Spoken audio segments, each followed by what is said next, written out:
Hello, we're ready for more of Among the Hidden by Margaret Peterson Haddix.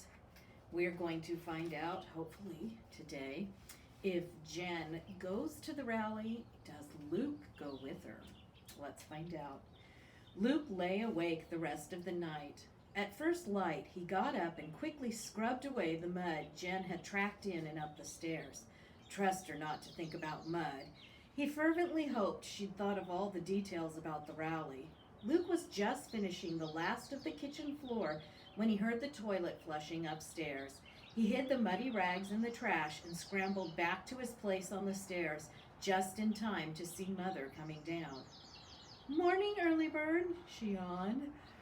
"Were you up during the night? I thought I heard something." "I had trouble sleeping," Luke said truthfully. Mother yawned again. "And you're up early. Feeling okay?" "Just hungry," Luke said. But he picked at his food. Everything he ate stuck in his throat. After the rest of his family left, he risked sneaking over and turning the radio on low.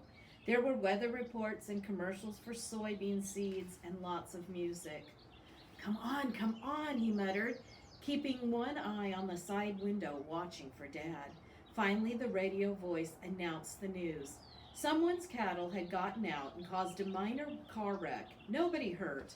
A government spokesman predicted a poor planting season because of all the rain. Nothing about the rally. Dad came back toward the house. Luke snapped off the radio and bolted for the stairs. At lunch, Dad forgot to turn the radio on, and Luke had to remind him.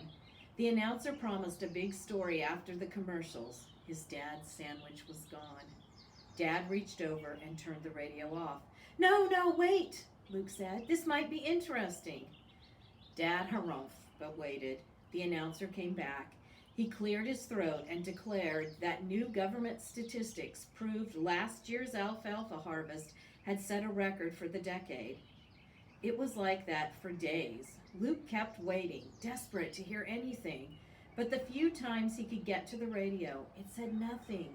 Every time Dad left the house for any length of time, Luke switched on the light by the back door, his old signal to Jen. He stared so hard, willing her answering light to go on, that he thought he would go blind.